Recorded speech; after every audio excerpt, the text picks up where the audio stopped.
ósea vamos a recordar o vamos a aprender el día de hoy que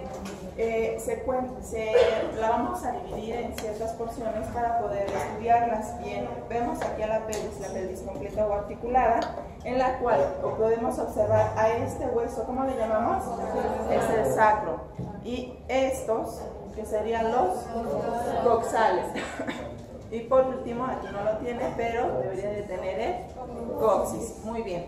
Entonces tenemos para la pelvis ósea dos coxales, uno de cada lado. Dos coxales, el sacro y el coxis. La que sigue, por favor.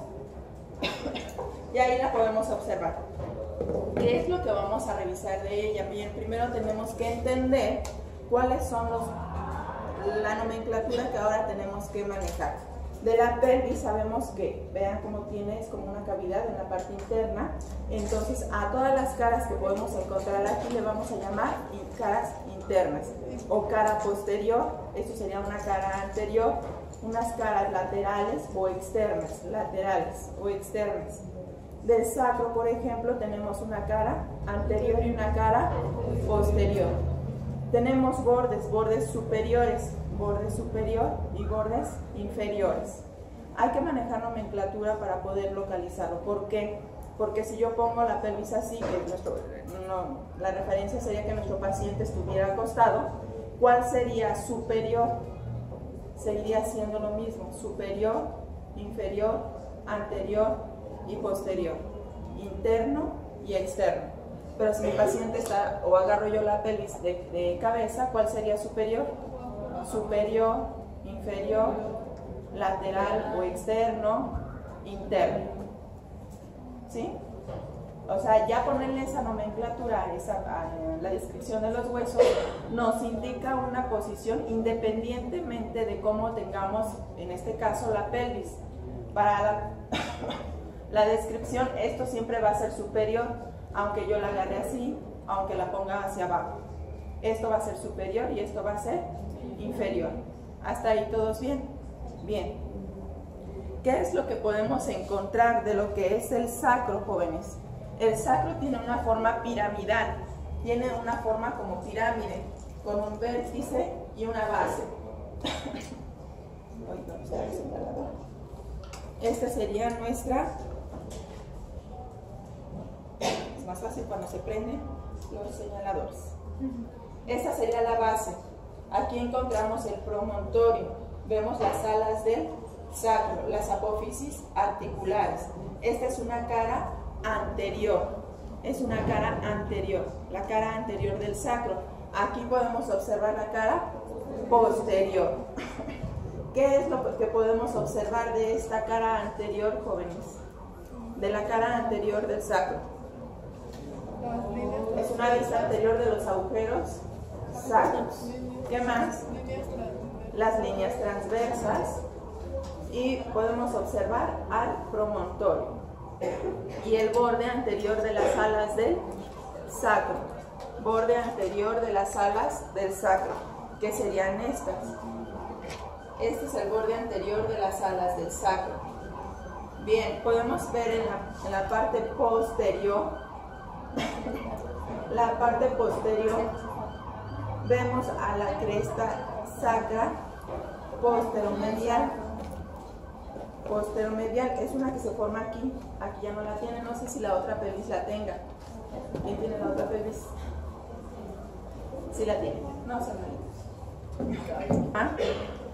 Por todas las apófisis espinosas de las vértebras tienen unas apófisis transversas, que serían las alas del sacro, apófisis articulares y las apófisis espinosas. De estas apófisis espinosas se fusiona y forma toda una cresta. De hecho, en esta cresta se llegan a observar pequeñas abultaciones que se llaman tubérculos. Eso se les llaman tubérculos sacro-posteromediales. Tubérculos sacro-posteromediales que están en la cresta. Vamos a observar un pequeño canal que se forma entre los tubérculos de las crestas posteromedial y vemos nuevamente otra vez tubérculos. nuevamente se observan tubérculos o se los podemos sentir en este sacro. Esto es la fusión de las apófisis articulares. Estas apófisis se fusionan también y nos forman los tubérculos sacro, póstero, intermedios, y ahorita vamos a ver por qué intermedios, de las apófisis articulares. Y por último, vemos el canal lateral que se forma en esta zona y podemos observar en ellos lo que son los agujeros sacros o la vista posterior de los agujeros sacros, porque tenemos una vista anterior y una vista posterior. Y por último tenemos otros bordes, que es la fusión de las apófisis transversas. Esta fusión nos forma los tubérculos sacros posterolaterales o externos. Posterolaterales o externos. Tenemos unos intermedios y tenemos los mediales. Mediales de las apófisis espinosas, intermedios de lo que son las apófisis articulares y laterales o externos de las apófisis transversas. Tenemos tres tipos de tubérculos, de las espinosas, de las articulares y de las transversas. Hay que revisarlos porque cuando veamos articulaciones hay que unir los ligamentos en esas zonas, en los tubérculos. Por eso es importante que los empecemos a revisar. Los laterales o externos, que son de las apófisis transversas, intermedios y mediales. Vemos también lo que es el hiato sacro en la parte posteromedial e inferior a ese sacro. Vemos aquí la base, vemos la cara articular de la primera vértebra sacra, lo que son las alas del sacro, y vemos el vértice y la base. Bien, ahora, ¿cómo podemos describir o cómo podemos mencionar dónde se encuentra el promontorio sin ni siquiera tocarlo, chicos? Entre la L5 y la LS. La última lumbar y la primera. La última lumbar y la primera sacra. ¿Qué más?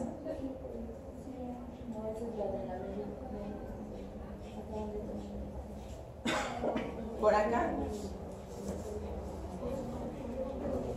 Pero ¿qué les parece si les digo? Se encuentra en la parte más anterior, que sería todo esto, superior, que sería todo esto, y medial. El promontorio se encuentra en la parte más anterior, pero puede ser todo esto, puede ser todo, anterior, superior, pero todavía puede ser todo esto. Pero ¿qué tal si les digo medial?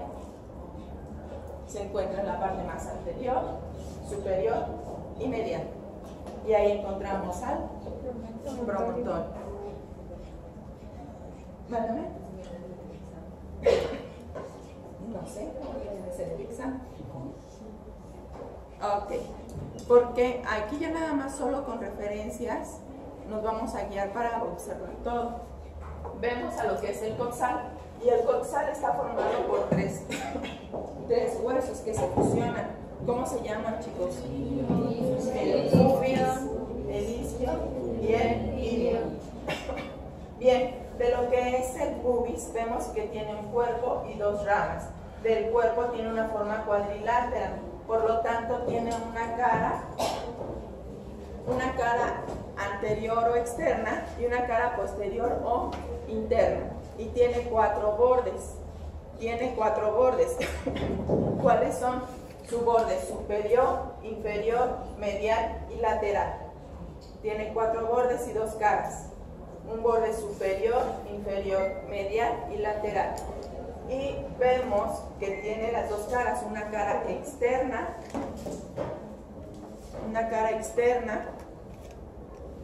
o anterior y una cara externa o posterior. Bien, se continúa en su borde inferior, con una rama llamada rama descendente del pubis.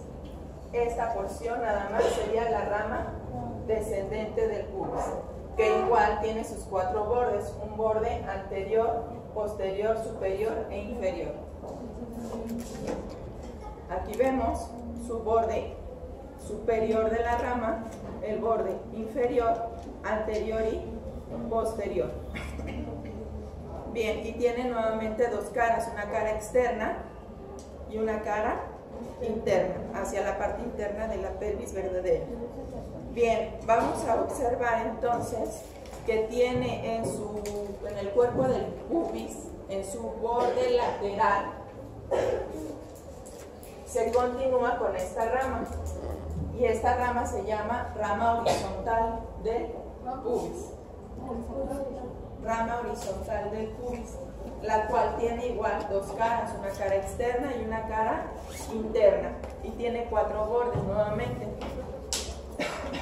Un borde superior, inferior, anterior y posterior o lateral, porque va hacia afuera. ¿Sale? Entonces, ¿dónde podemos decir que se encuentra la sínfisis del pubis, jóvenes? ¿O quiénes nos forman? ¿Quién nos forma la sínfisis del pubis? ¿La unión de quién? Borde. No, la cara no. ¿Del borde qué? Superior. ¿Cómo que lateral? Lateral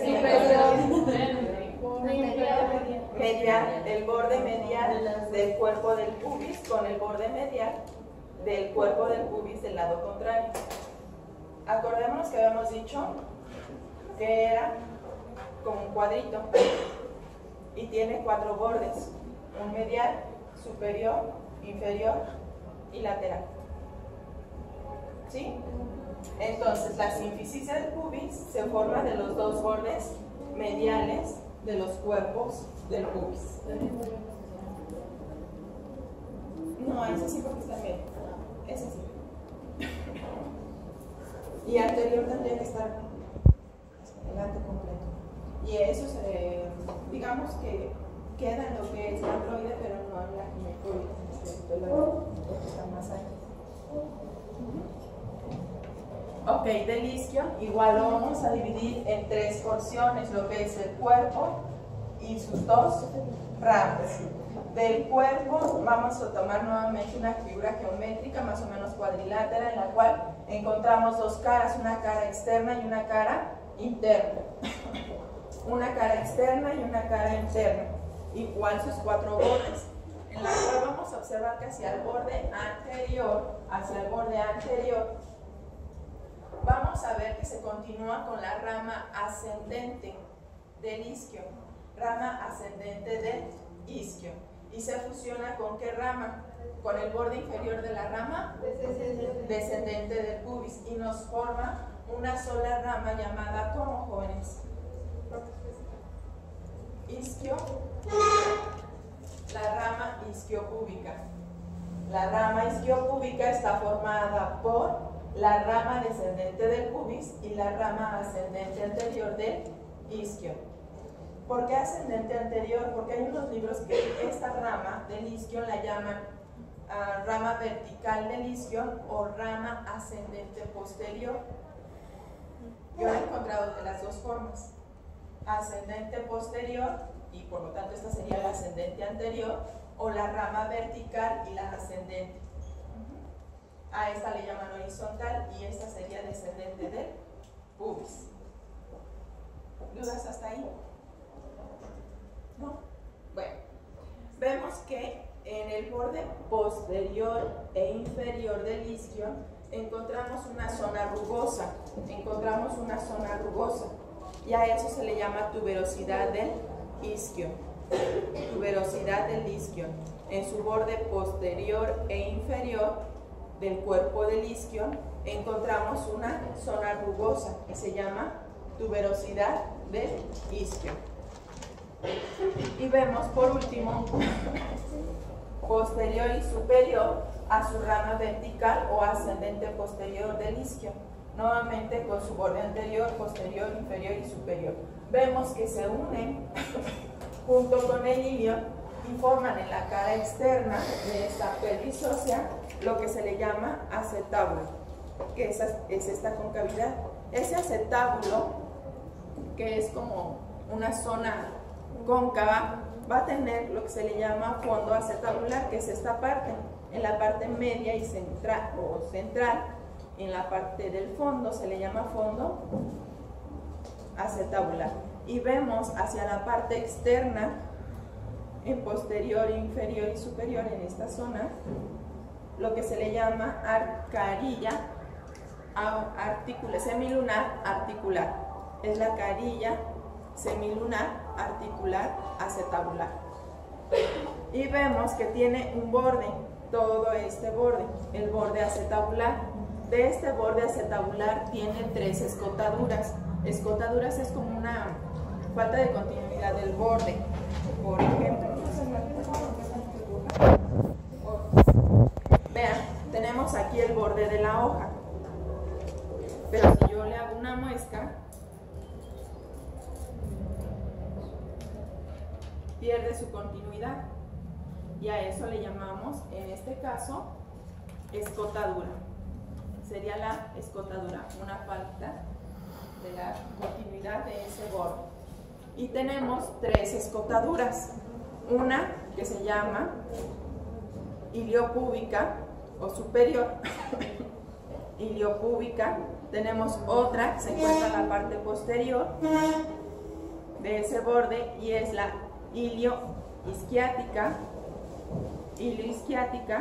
y por último una anterior que se llamaría como isquiopúbica. Toma en relación de los huesos que la están formando. La primera o superior, como le dijimos que se llamaba, iliopúbica. La posterior, ilioisquiática, y la anterior,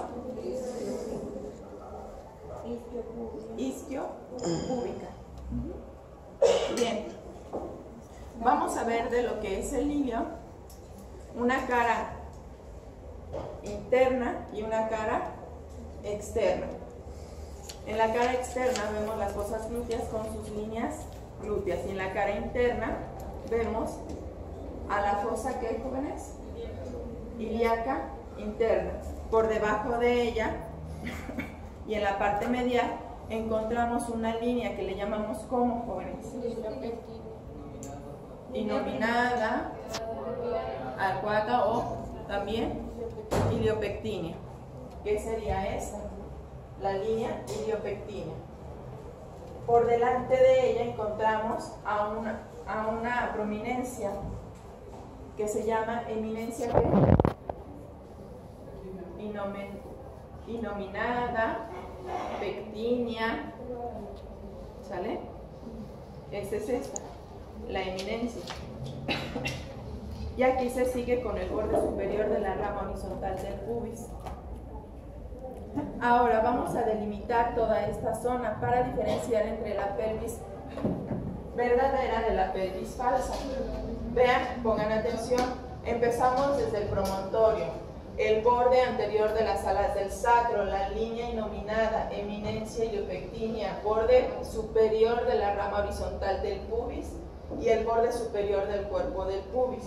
Nuevamente, borde superior del cuerpo del pubis, borde superior de la rama horizontal del pubis, eminencia iliopectínea, línea inominada y borde anterior de las alas del sacro, y regresamos al promontorio. Eso nos está marcando lo que es el estrecho superior de la pelvis. Por lo tanto, de esa zona hacia la parte superior encontramos la pelvis falsa, y de esa zona hacia la parte inferior encontramos la pelvis verdadera. Bien. Ahora ponme la otra. Vamos a ver formas de la pelvis. Me faltan. Del ilio, nos faltó revisar lo que son las espinas. Vemos un borde superior que su límite sería desde lo que es la espina ilíaca antero superior hasta la espina ilíaca postero superior. Ahí encontramos espina ilíaca antero superior, espina ilíaca postero superior, postero superior. De la línea de la espina ilíaca antero-superior encontramos una escotadura que no tiene nombre y nuevamente volvemos a ver una espina o una saliente que se le llama espina ilíaca antero-inferior, espina ilíaca antero-superior y una espina ilíaca antero-inferior. Nuevamente encontramos otra escotadura y se sigue con la eminencia pectínea. Del borde, en la zona de la espina ilíaca postero-superior, encontramos nuevamente otra escotadura sin nombre y de ahí, inferior a ella, encontramos a la espina ilíaca postero-inferior y se continúa hacia la parte inferior con esta escotadura que le llamamos como ciática mayor y encontramos nuevamente otra espina llamada espina ciática y luego por último la otra escotadura que se llama ciática menor. Y esto forma parte del borde posterior de la rama que habíamos mencionado. ¿Cómo se llamaba esta rama, jóvenes?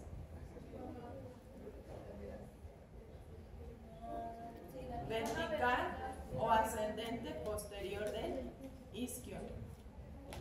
¿Quién nos forma entonces lo que es la escotadura ciática menor y la espina ciática y parte de lo que es la escotadura ciática mayor? El borde posterior de la rama, ascendente posterior o vertical del isquio. ¿Sale? Entonces, ¿cuál sería o cómo delimitarían dónde se encuentra la escotadura ciática mayor? En el borde posterior de la rama ascendente, posterior o vertical del isquio, ¿no? Es que no sé cómo la conocen ustedes, cómo se las dieron en teoría. Bueno, yo les estoy dando las dos nomenclaturas que he encontrado yo. Una la menciona como vertical, o en algunos libros viene como vertical y en otros libros viene como ascendente posterior. Y bien, su límite de la escotadura ciática mayor sería la espina ilíaca postero inferior hasta la espina ciática. ¿Dudas hasta ahí? Es que tienen que revisarlo para podérselo aprender un poquito más. Ponme la otra.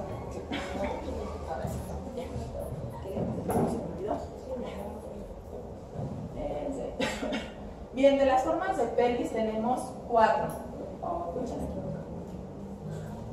Ginecoide, antroide, antropoide y platipeloide. ¿La que sigue, por favor?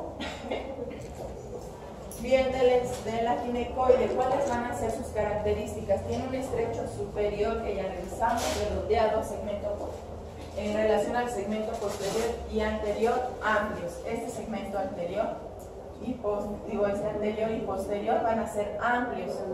El sacro va a tener una forma curva con longitud promedio. Esas van a ser las características de la ginecoide.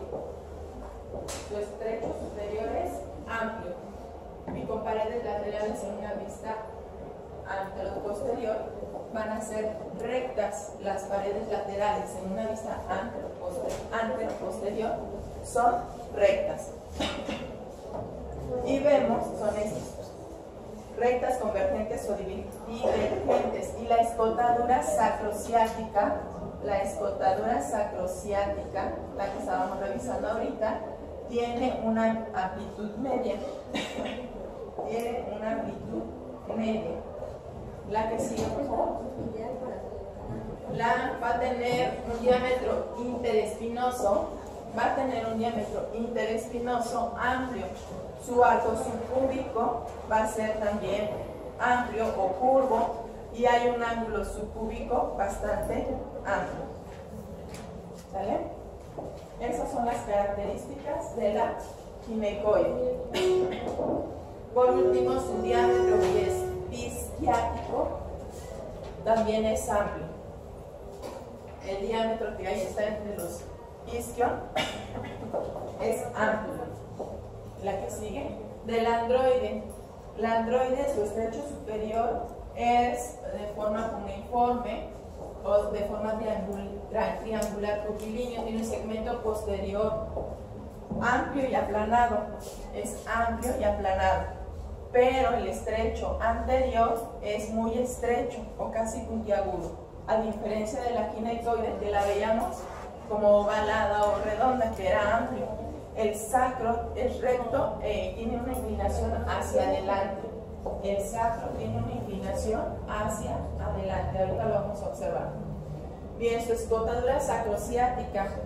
Vean, ¿qué diferencia encontraron entre la sacrociática de la ginecoide? ¿Cómo era? Mucho más amplia.